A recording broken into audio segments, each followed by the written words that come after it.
Hi, I'm Cynthia Cheng Correia, co-founder of Decision Collaborative. Hello there. I'm August Jackson, co-founder of the Decision Collaborative, and I'm delighted to be here today to kick off our conversation in two parts about AI and decision making, one of the three pillars of the Decision Collaborative. And this is such an important topic. I think, well, I don't think that it's one that we need to convince the audience about. We're steeped in everything AI nowadays. But I think what is important here in our discussion is to talk about it from a decision context. And we have a couple of angles that we want to share with you over this two-part series uh, to help sort of sharpen our thinking about why the intersection of AI and decision making is important to what we do as professionals, practitioners, managers, and leaders. And so, with that, so August, you and I have talked about already, the idea that there are many AI endeavors, Mhm. that are predicted, projected, to not necessarily see its way to success or even necessarily fruition, for various reasons. And the most recent one that I've come across is that, at a recent Gartner event, they predicted that over 40% of agentic AI projects will be canceled by the end of 2027, right? For reasons like escalating costs, unclear business value, or inadequate risk controls. I think this doesn't surprise many of us. These are conversations we've been having. And in the fact that there's a significant amount of attention, time, and resources being put into AI endeavors, only for many of them, too many, to fail because of lack of considerations regarding these facets and more. I think it's just important that we have these very pointed conversations about how AI can support decision making and how we can use AI. So how we can use AI to support decision making, but also how we should be looking at AI from a decision perspective so that we can create AI systems and programs that actually can realize, right, our various goals and needs. Yeah, that's really important framing. And the Gartner information is very timely, obviously, for the conversation that we're having right now. And the thing that stands out for me is that second point that these projects that they're projecting to be canceled are likely to be canceled because of unclear business value. And when you think about making decisions about AI, one of the things that you need to be very clear on is what is the value that we're trying to achieve here. We recently rolled out our own framework for adapting workflows for artificial intelligence and incorporating artificial intelligence into your existing workflows.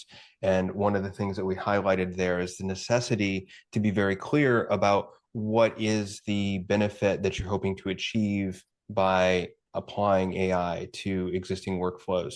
Now, this was a little bit of a discrete redesign that we were promoting and talking about in this framework, and I think appropriately discrete for what we were trying to achieve. And what we highlighted is the necessity to be very clear on, are you trying to achieve greater efficiency? Are you trying to deliver greater quality, greater speed, some sort of other attribute of the work that you're doing, or some combination thereof? And projects that are likely to be canceled probably didn't take the time for people to do, to do that thinking up front. And it's really interesting also to think about how the ways when, later in this podcast, we will talk about using AI for decision making, thinking deliberately about how AI can help you evaluate those opportunities to enhance value or increase efficiency. It cannot do the work for you, though. So I'm a little bit of a spoiler for everybody when we get to that stage and what my point of view is on how AI helps you make decisions.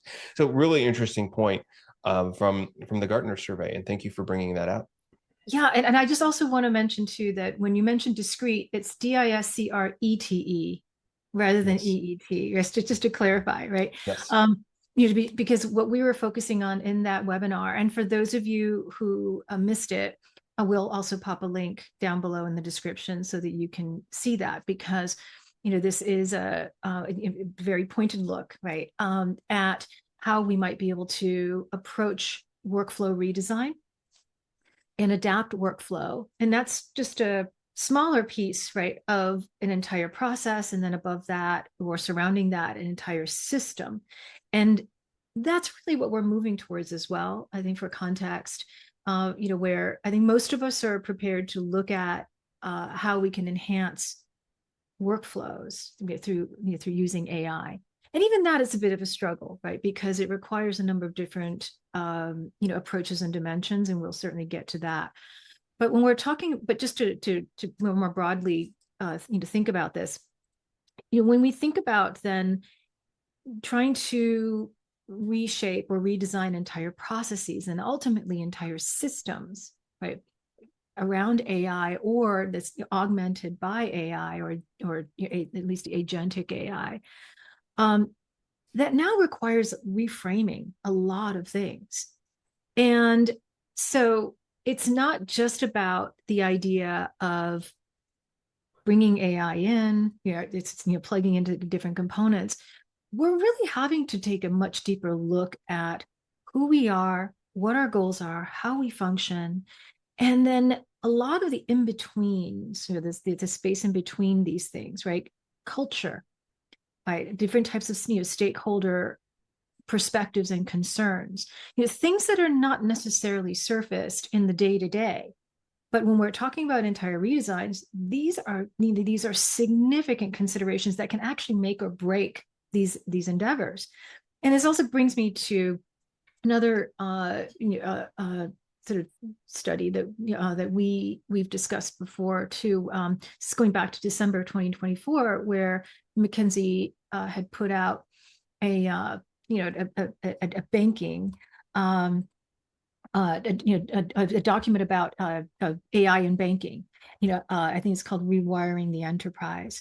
Where yes, you're looking at the overall sort of banking infrastructure, and what I really liked about that was that it really did reframe the sort of the AI bank of the future and what that could look like. And that is an example of what it could look like when you're talking about a systemic redesign, right? To add some context, not just a workflow, or a bunch of workflows, or perhaps entire processes, but now we're talking about collectives of all of these things wrapped up into an entire system. And now this is heavyweight, right? These aren't just sort of micro changes. And so a lot more thought, a lot more resources need to be put into this, a lot more alignment. We talked a lot about alignment when we were talking about the workflow redesign in that webinar. And so much of this, requires us to re-examine what we're doing now, right, as we envision towards what we want to achieve in the future. And these require new skill sets. These require new approaches. These require even perhaps new roles within organizations. Mm-hmm. Well, definitely new roles when we're talking about the systemic level.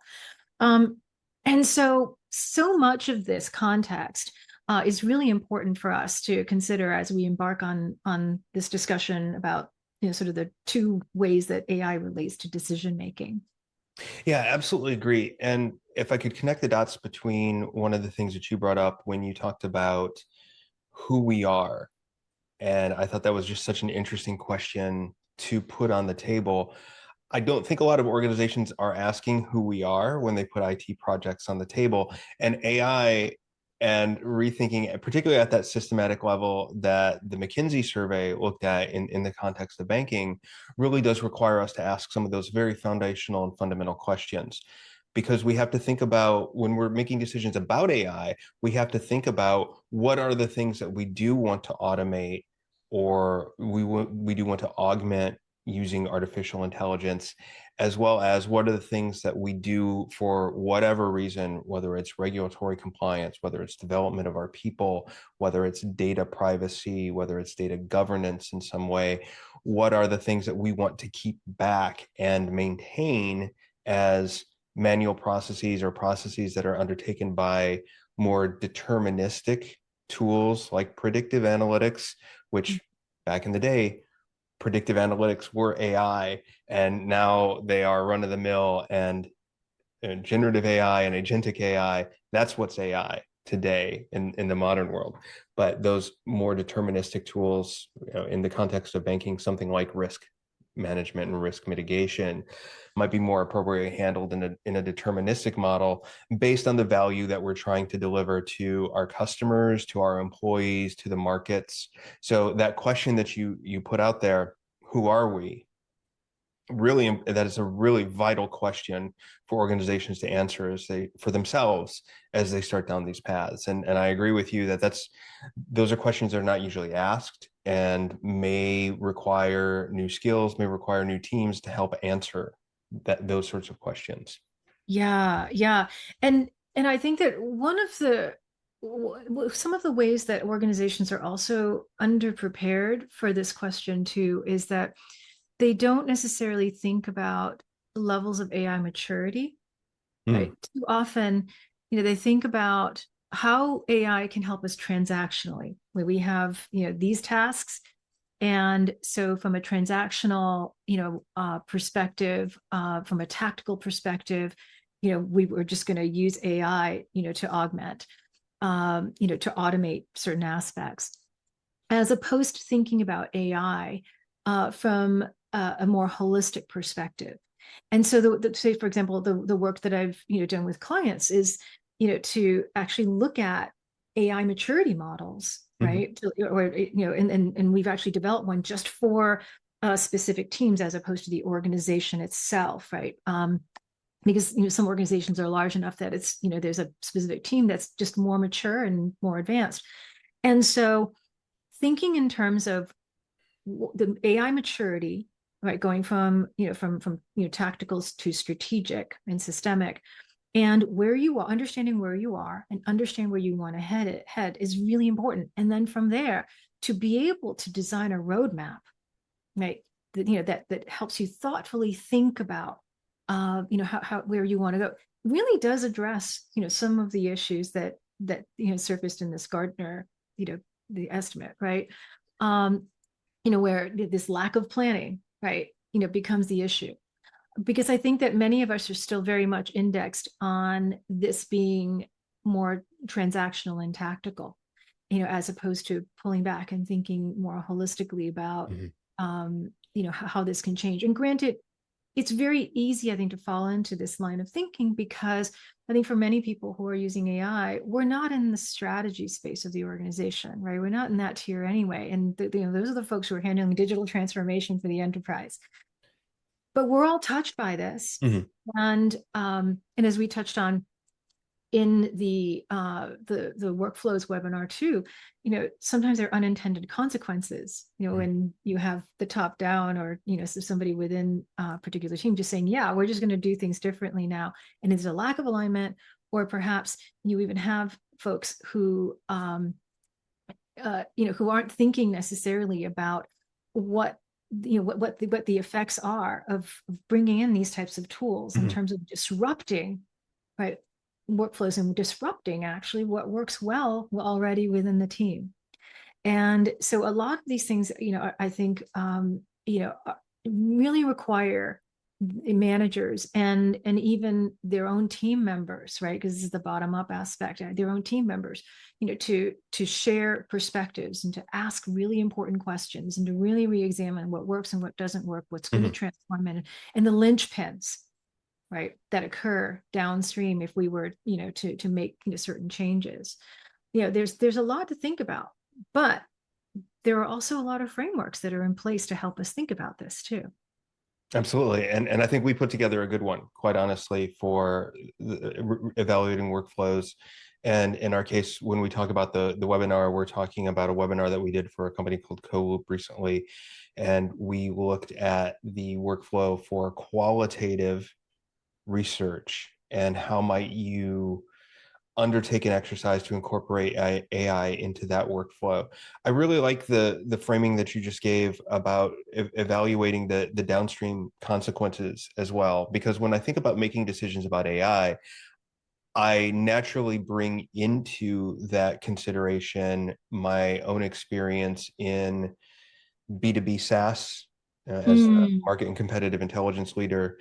So thinking about decisions about AI in the context of what AI tools you're bringing into the organization and how you're deploying them, and also thinking about how you're bringing in AI feature functionality into a product that you may be taking to market as well. And it's really interesting because there was that push certainly 2-ish years ago, and maybe the fire is not as hot under this as it once was, to get AI into your product. Don't care what it is. Yeah, just wedge it in there somewhere, because we have to be able to say that we're using AI in this product. We have to be able to say that we're applying AI in this particular service. In the case of a professional services situation, something like that. And I get that. And there is maybe some validity to maybe thinking about it a little less at some point, but eventually the necessity comes up to say, like, okay, we've checked the box in the market to say, we're doing this thing, and now we have to think more carefully about what are the ways we're going to architect artificial intelligence. And I'm thinking here in this context, particularly generative AI and agentic AI.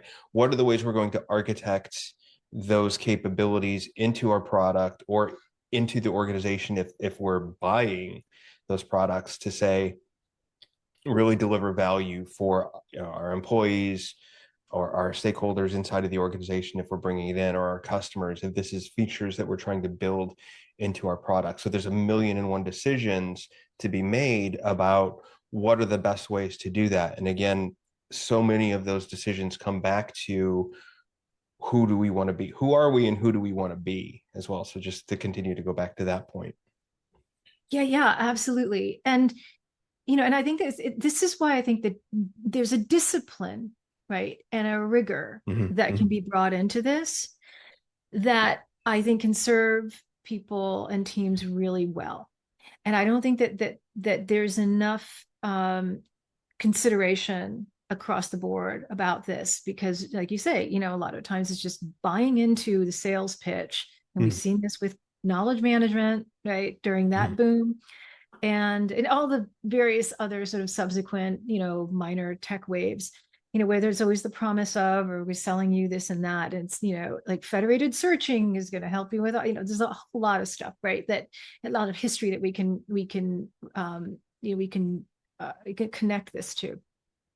And I think that, this is all, kind of exploiting, our very human tendency, mm-hmm, right, of of novelty, and wanting easy solutions, of satisficing through technology, and so forth, rather than thinking more carefully about what how our systems can be augmented truly, right, what could be disrupted, mm-hmm, unintentionally as well, and also just practical things that I think most of us are already keenly aware of, right? Resources and skills, and timeframes, and all that. And so I think that just taking a beat and thinking these things through, right, to try to cut through, to penetrate a lot of that noise. You and I, come, have come from an industry, competitive intelligence, where there are a lot of products out there, and there's a lot of promise, like, oh, hey, we've got AI, and some of these folks, at the mm-hmm. very early, Oh early yeah. on, brought AI in, and they were just basically chatbots. So what were they really doing that was going to improve analysis or collection, right? Mm-hmm, The research component, not much. Yeah, okay, it was, kind of AI sexy, but you get over that pretty quickly. And so now, there's a lot of talk about agentic or agent, AI agents and agentic AI. And And so now we're headed down that path, and there certainly is a lot of promise, and I think that there is a there. But this goes beyond just adding a chatbot to something, right? This is now we're really talking about it just affecting workflows. Mhm. And so in the cautionary tale that we shared in that webinar, where the effect was expanding work by 3 times by adding AI. That was unintended. They thought that they were trying to bring in efficiency, Mhm. and instead it overwhelmed the teams because it expanded their work. It tried to, but really tried to expand their capacity as well, and so it really had an overwhelming effect, right, on the team members. And so I think we're seeing this more often than not because people aren't understanding what their AI goals are, right? Never mind just the disruption of moving to Mhm. AI in Mhm. general, right? So there's so many different layers to this. We could probably spin this off into like 15 different webinars, right? Mhm. Yes. But I'll stop here because I know I could just kind of I'm just starting to rant about this. Right. Well, and I think it's a really great discussion, and Yeah, it didn't sound like a rant to me. You want to in hear my a head rant? it I'll is. give you a rant. But I thought it was really telling to thinking about the opportunity cost as well, and what are you giving up when you bring AI into a workflow versus what are you gaining when you bring AI into that workflow, and that very much depends on having a very clear understanding of what your workflows are. Now, this opens up people and organizations to the vulnerability of maybe not having workflows as well defined or documented as we might prefer at a moment like this. And that's something individuals, team leaders, executives, decision makers are going to need to become comfortable with. And that's a lot to ask, because the vulnerability from hearing, whether it's at a workflow level, at a systems level, or at a whole organization level, that we don't have as much definition for how we do what we do as we might want. And so as we go down this journey, it's going to open up those opportunities for us to say, okay, well, how do we really do that versus how we might think we do that? Or, what's the art and what's the science of how we do what we do? And I can tell you, I've prompted something there. Yeah. I just my neurons are firing all over, right? Um, because I think that this goes back to even beyond AI. Most of us have inherited our workflows, Hmm. right? Great There point. was legacy within the organization, or there might be one, certainly in competitive intelligence where you and I've, come from, and how we met. What was that we inherited this intelligence process or intelligence cycle, and most people practice it unquestioningly. We might introduce other ones, like Buddha, and then Kristen Wheaton has also had other suggestions and others along the way as well, and how we can augment, adapt, refine, expand beyond these workflows. But for the most part, when we have a workflow, whether or not it's within market intelligence or sales or whatever, it's something that we've inherited because it's just become the de Mhm. facto practice of the function across Mhm. organizations and industries. Or maybe it's just an industry practice and sometimes it's regulated. So, all's fair with that, right? Um, that's something we just need to embrace for the time being. But other times too, it's just something that we create internally, Mhm. because it's just sort of adapted organically. Mhm. And and I think when we're looking to adopt AI, it should force us to rethink all of these assumptions that go into it, right? Because some of them have Great point. served us. Maybe it's not going to serve us in an AI space, or perhaps, when we're bringing in something that's going to automate certain aspects, and it's going to have, these downstream effects because it's a linchpin to other aspects, right? So we really do need to sit down and be much more mindful and thoughtful about Mhm. planning these types of changes. And I don't see that, which is what I think is behind a lot of these statistics that we're seeing coming out of Gartner and McKinsey and so forth, right? And also in research, academic research papers. And it's because people are not necessarily thinking about their current state before they add the AI layer. So it's just basically AI, trying to augment something that maybe people don't quite understand very well in Hmm. the first Hmm. place, right? Yeah, you're making me think of Chesterton's fence and Yes. the idea of we've inherited these workflows, and when you're new to an organization or you're new to a function, sometimes you can look at that and say, well, why do we do it that way? I see an easier or better way to do it. And you may be correct, because I can tell you any number of war stories from the, well, we've always done it that way files.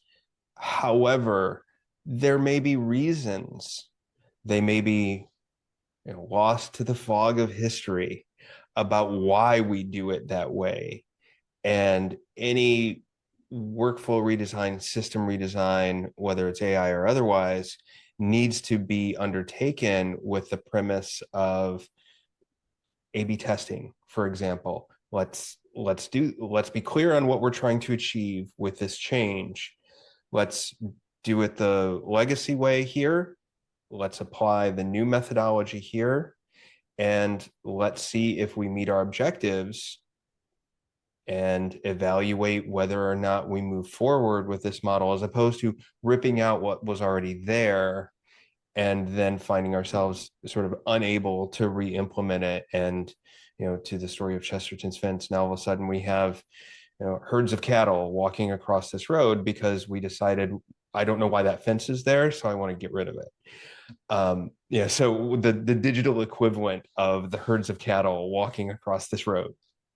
Right, because Yeah. the fence offended my view, or Yeah. was in my way, and so forth. Absolutely, and then this is where I think you and I have been witness, to organizations where people have just kind of dove right in to try to redesign things without necessarily asking why it was there in the first place, and perhaps these things were just kind of organically put in place, and there's not a lot of thought behind it, right? And so, in which case, yeah, it might be game for a redesign.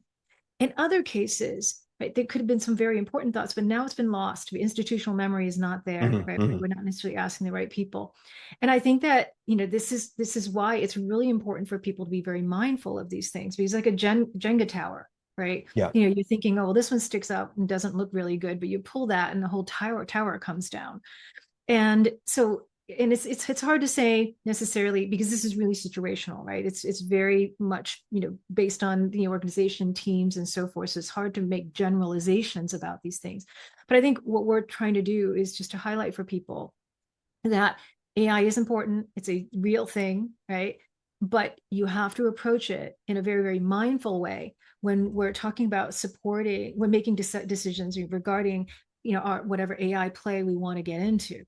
And I would also add to that, this is one of the reasons why it's really important for us to have really good decision foundations too. It's not Hmm. just about that particular workflow or that process. All of these are meant to support different types of decisions along those chains, up and down and across the organization.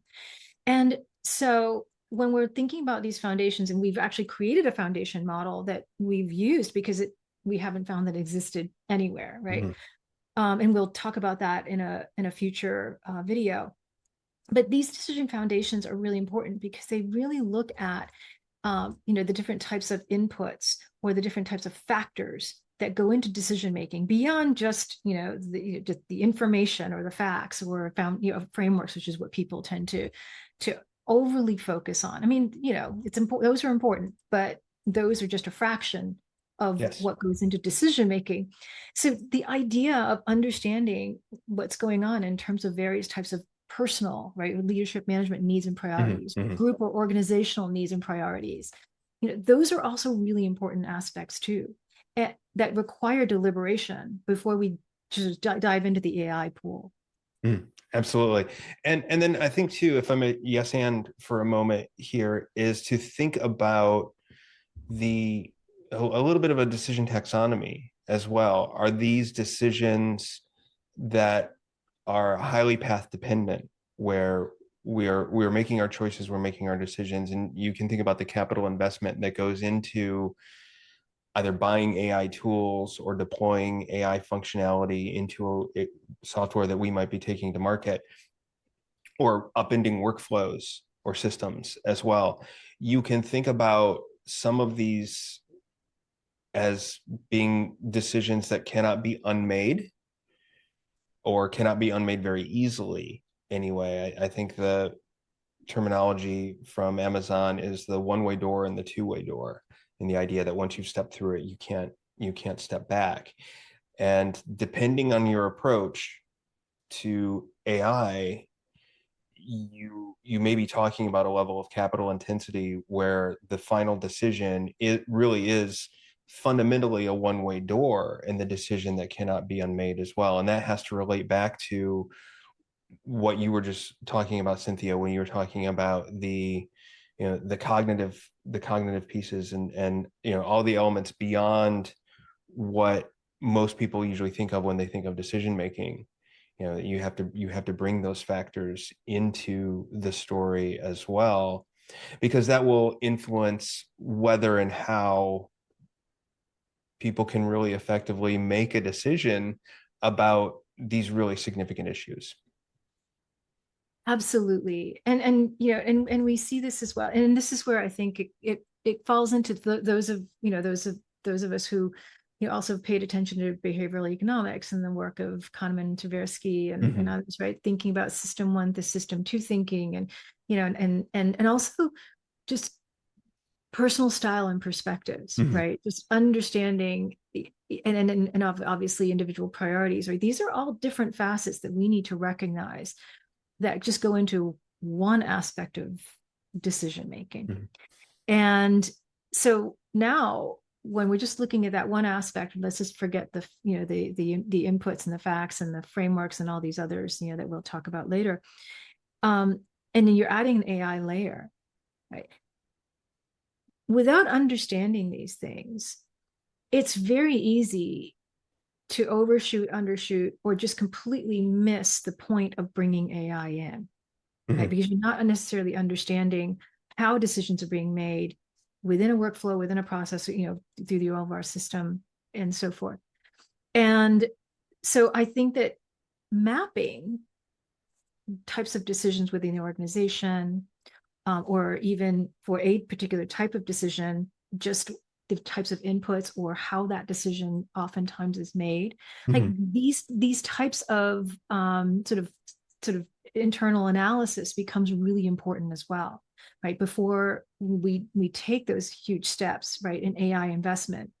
Now, granted, it can be, I think, really daunting for organizations, that just are, you don't have unlimited resources, right? Because you have, some organizations, enterprises actually, that are literally investing billions in their AI play, right? Setting up research centers in Toronto and, all that stuff, or just for AI R&D. And then you have most of the other players, right, who are just trying to get by.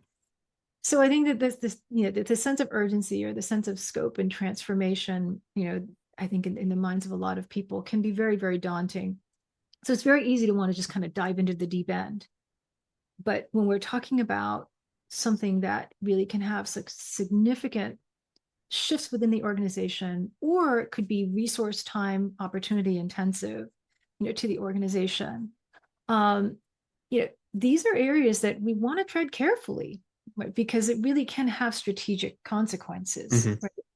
And so I think that it's just really important for people to take a beat, right? Understand the landscape, understand the different facets of what goes into this, and then begin to think about this in a more methodical way, using tools that already exist and have existed for quite some time now, right? Like we've already mentioned the maturity models and various types of roadmaps, but there are rubrics. You and I in that webinar also talked about how we can use various types of rubrics to be able to assess AI for existing functions and practices, right? Not necessarily thinking about a redesign just yet, but just even to augment, or just whether or not AI itself is ready to support that specific task or function, right? Those are all layers of evaluation that we need to have in place and we need to engage in, right? When we think about, how we want to, make decisions regarding our AI investments and, Yeah. and future activities.